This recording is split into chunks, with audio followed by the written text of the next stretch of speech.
Hey everyone, and welcome back to my channel. If you're a returning subscriber, thank you so much for joining me again. And if you're new here, welcome. My name is Ayanfe, and in today's video we're going to be doing a Q&A. But I got a whole lot of questions on Instagram, and so I have grouped them into two broad categories: personal life and life in Canada. Within these broad categories, I have subcategories. In the first category, which is personal life, the first subcategory is friendships and relationships. Second subcategory is mental health, motivation, and balancing life. Third subcategory is content creation. Then the other broad category, which is life in Canada, I have two subcategories there. The first one is life in Nigeria versus life in Canada, and then the second one is immigration. So I hope I'm able to answer everyone's question, and let's get right into the video. Let's get started with the very first subcategory, which is friendships and relationship. And the first question I have here is, are you in a relationship? The answer is actually yes. I'm actually currently in a very serious relationship. To be honest, my partner is quite popular. I mean, some of you know him, some more than others. I'm currently in a serious relationship with our Lord and Savior, Jesus Christ. Can I hear someone say amen, sister? Yeah, this year I'm really focusing on building a strong personal and intimate relationship with God. And to be honest, that's actually my biggest goal this year. No, that is not what you want to know. You want to know if I am in a romantic relationship. And the answer to that is no. I am not. And to be honest, most men irritate me, and the men that don't irritate me scare me. So for now, I'm just taking a step back from anything that has to do with men, especially Nigerian men in Canada, because well, let's not get into that. The next question is, do you have white friends? Such a funny question. Well, I'll say yes and no. I have white colleagues, I have white acquaintances, I do interact with white people. I mean, I don't have a choice. I go to a predominantly white school. Of course, I have white classmates and we work together on projects and we have each other's contacts. But I won't necessarily call them my friends because our relationship doesn't go outside the context of school. I'll say, yeah, I have white acquaintances, but not white friends. I don't have any like party that is white. Nah, not yet at least. So the next question actually has like 3 questions in it, so let's break it down. So the first part is making friends when you came newly. Oof. So I actually started university in Canada during the pandemic. So for the first few months, everything was online. I didn't even have orientation, or maybe I did and I missed it. I don't know. There was no way to talk to anybody really. It was tough. Like, it was a very sad and dark time in my life. I have to say that my very first set of friends in Canada, definitely my sister's friends. I adopted all of my, not all of, but most of my sister's friends. Like, also tried Bumble. So Bumble is like a dating app, but you can either use it for dating or to find friends. So yeah, there's Bumble dating, there's Bumble BFF. So I tried Bumble BFF and I met quite a number of amazing ladies on there. Also, when I started going to church, I started meeting people, and I think the final way I made friends is at games night. Oh my god, games nights. So you see, the thing about games night is most people are intoxicated. They're like more carefree. They walk up to you, they'll talk to you, they introduce themselves, you guys exchange contacts. So I feel like it's really just easy to meet people at games nights because everybody is just so relaxed. And also, oh my god, let's not forget my internet besties.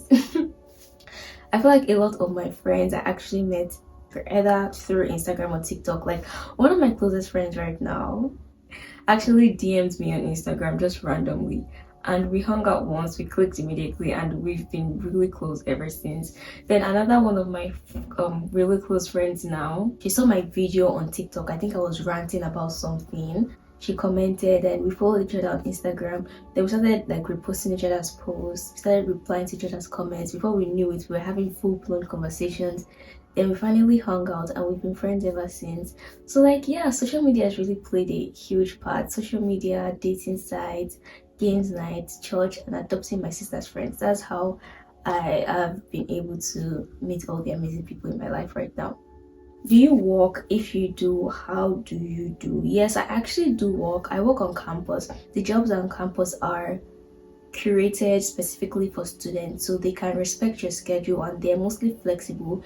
I work on campus. I pick shifts when I want. My job is very chill. My job is very flexible. So now let's move on to the next subcategory, which is mental health, balancing life, and motivation.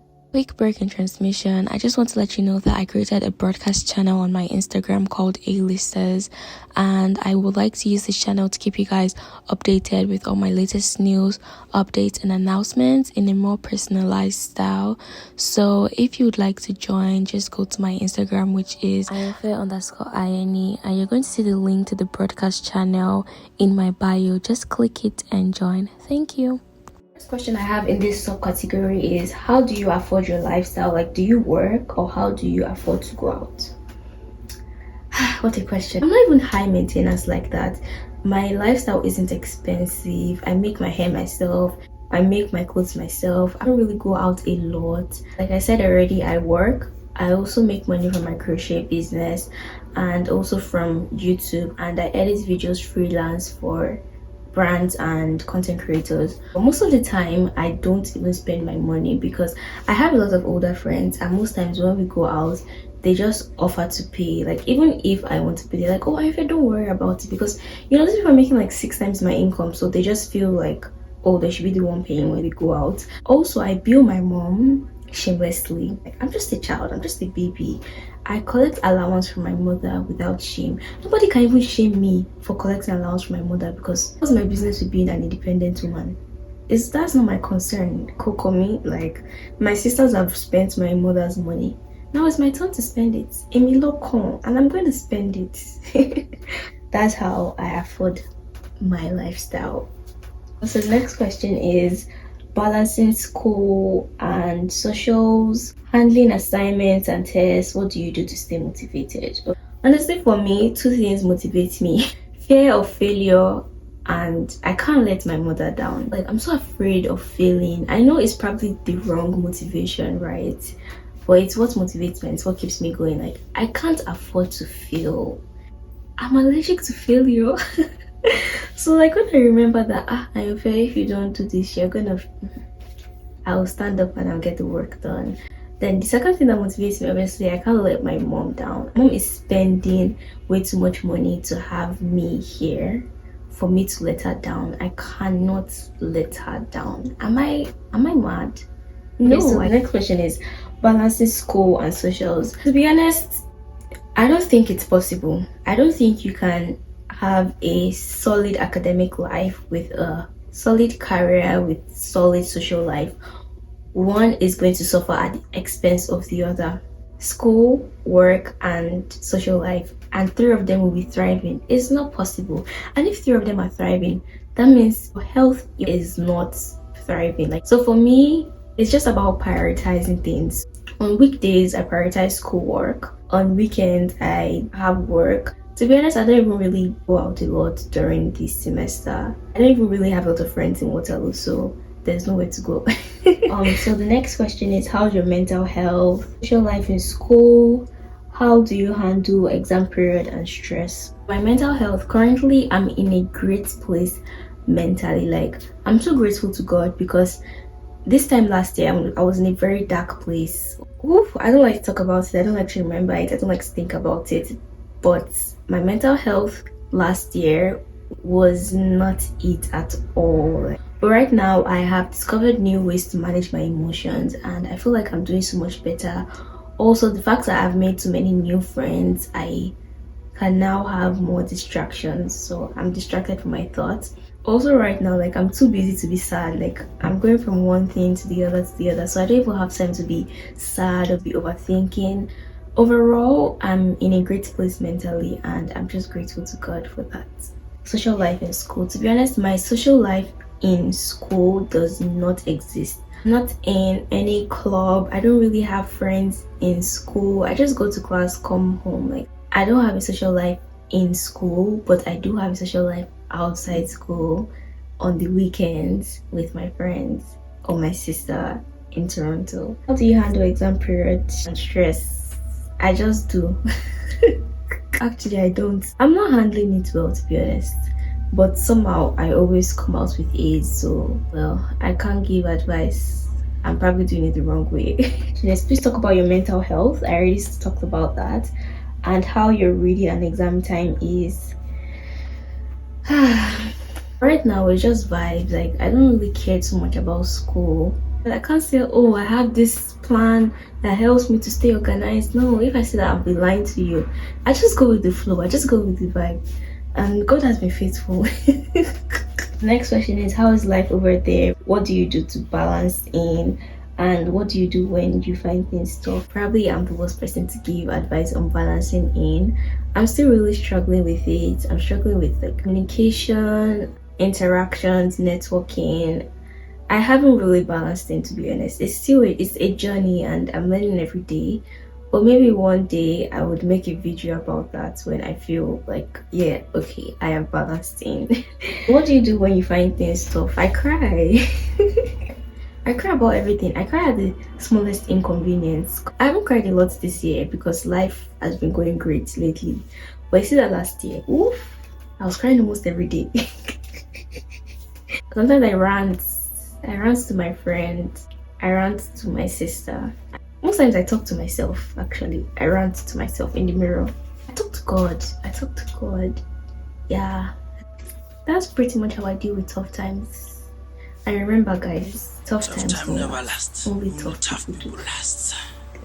Your career, how are you finding the courses, creating time for them, making friends? I already addressed making friends. Career, right now, I'm trying to make a transition from one field, which is the field I'm studying in, to another field. Guys, know what you want to do before you go to university. Right now what I'm doing is like I'm trying to take courses in the field that I'm transitioning into, and then I'm also applying for internships within the field I'm transitioning into. So that's how my career is going so far. Kind of non-existent, to be honest. And how are you finding your courses? Currently, the courses I'm taking, I hate them, and that's because the courses I'm taking right now are very academic, but the knowledge I'm acquiring doesn't really apply to work in the industry. So except you want to do like a master's, do a PhD and become a prof, I don't see a reason why you should be doing anything academic in school. Yeah, but I'm still doing it because yay, degree. Okay, so now we're moving on to the next subcategory, which is content creation. I always love the opportunity to talk about content creation. Based on your experience and perspective, what's the hardest part of content creation? The hardest thing for me is finding people to collaborate with. Honestly, it's so hard to find people that are willing and able to collaborate with you. Well, I say willing and able because some people are willing, they're ready, they want to, but they're not able. They're busy, they live miles away, their schedules don't match up with mine. So they're willing, but they're not able. Then there's some people that are able, they live right here, they're always available, but they're not fine with being on camera. They want to do more behind the scenes stuff. So remember the Finding Love in Canada video? I was supposed to do a part 2 with the male perspective.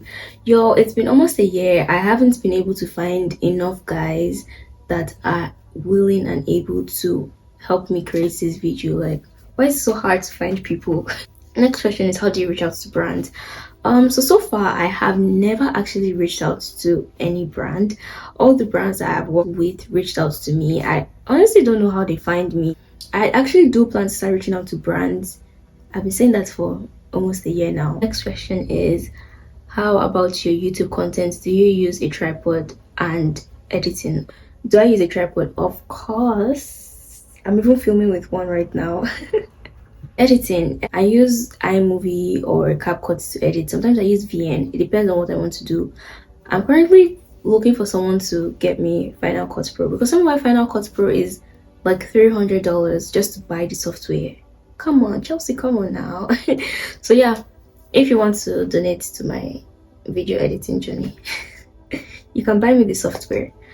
I didn't really learn how to edit anywhere. I just started doing it, and it's kind of a learn on the job kind of thing. You just learn as you go. Okay, so please talk about how to be a better YouTuber Your fears before going to school and now. Okay, how to be a better YouTuber. I guess the number one thing is consistency, and I feel like I'm the wrong person to be talking about this because I post a video once in a month and then disappear and then come back. I'm like, hey guys. Number one thing is consistency. Even if people are not watching, just keep putting out content. Just do your thing. Do your thing. I'm doing my thing. Sometimes I wonder why people watch me do my thing because I'm like, I'm just doing my thing. Why are you interested in my life? Well, apparently people are interested for some odd reason. So just do your thing and hopefully you find people that are interested. I guess so. I don't know. Okay, fears before going to school and now. Ugh. To be honest, I didn't really have any fear going into school just because I didn't know it was real. Like honestly, when I moved to Canada, it didn't seem real to me. Like even when I landed, I was still in denial. I'm like, okay, maybe they will still send me back to Nigeria. So I didn't even have enough time to acknowledge the reality before I started thinking of fear. Let's move on to the next category, which is life in Canada. Very first subcategory is life in Nigeria versus life in Canada. First question I have here is, are you coming to Nigeria anytime soon, or should we just forget? To be honest, just forget. I miss home. I miss Nigeria so much, but I'm not mentally ready to be in Nigeria. I think Canada is better than Nigeria. This question is so open-ended. It's so broad. Each country has its pros and its cons. But guys, let's be honest. Let's be honest with ourselves. What do you think the answer is? We both know it, but we don't have to say it out. Canada or Nigeria in terms of weather? Nigeria. I don't care how hot it is in Nigeria. I'll take heat over this freezer that is going on outside. Like, Canada is always on the extreme. It's either it's extremely cold or it's extremely hot. There's no in between. How is the weather treating you? Currently, like winter this year hasn't been too bad. Remember, just a few days ago, it was like 4 degrees, which is very warm for winter. So I don't know, maybe it's global warming or climate change, but winter hasn't been that crazy. Rent rates in Canada.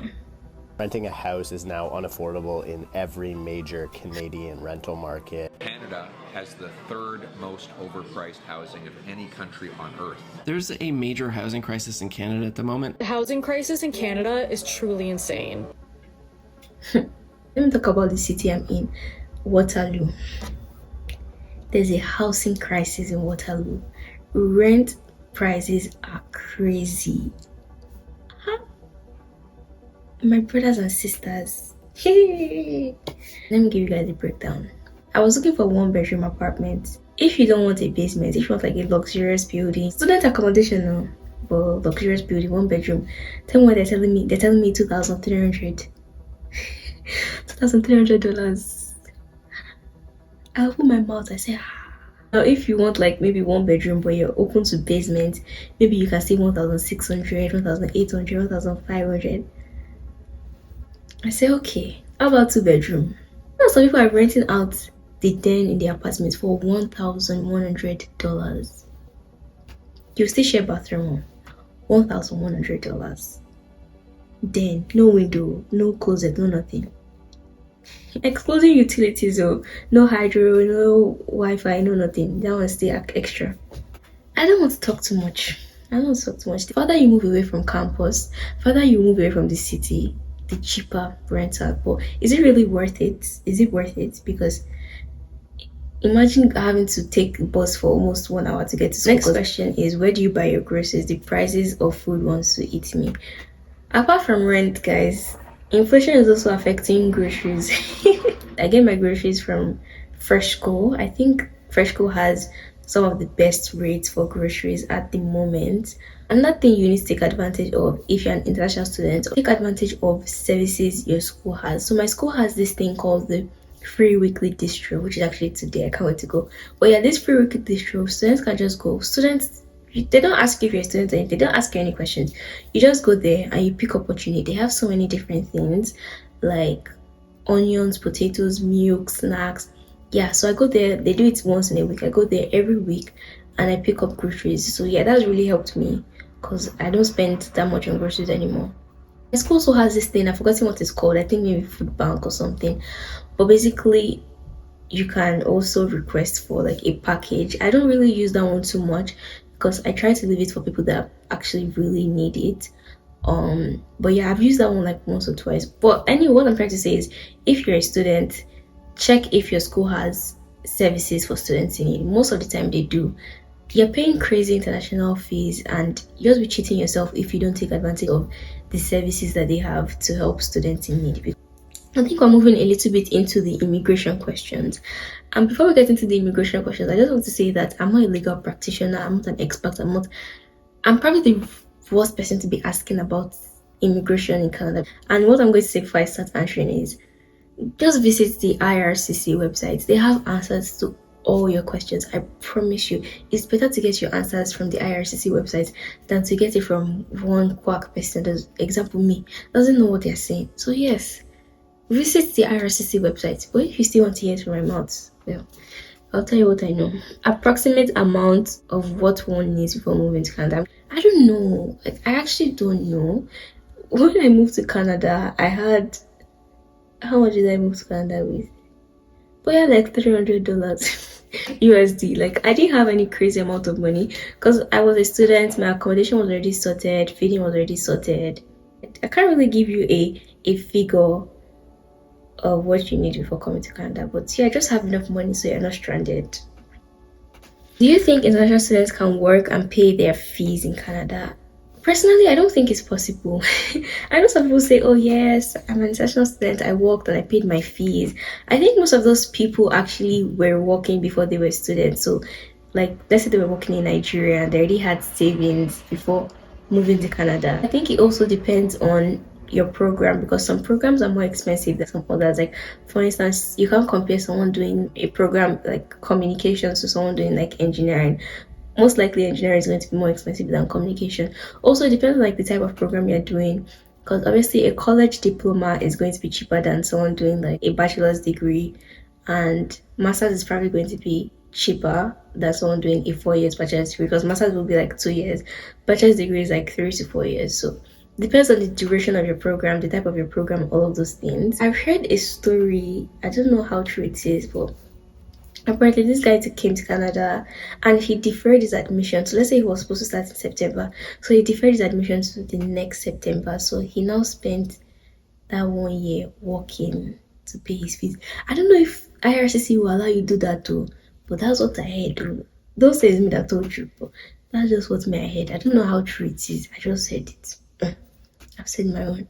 Maybe go and watch videos on people that claim that they pay their fees by themselves by working in Canada. For your visa interview, did they require talking to your sponsor, or any bank statement can be used? Did I have an interview? But I don't think I did an interview. Did I?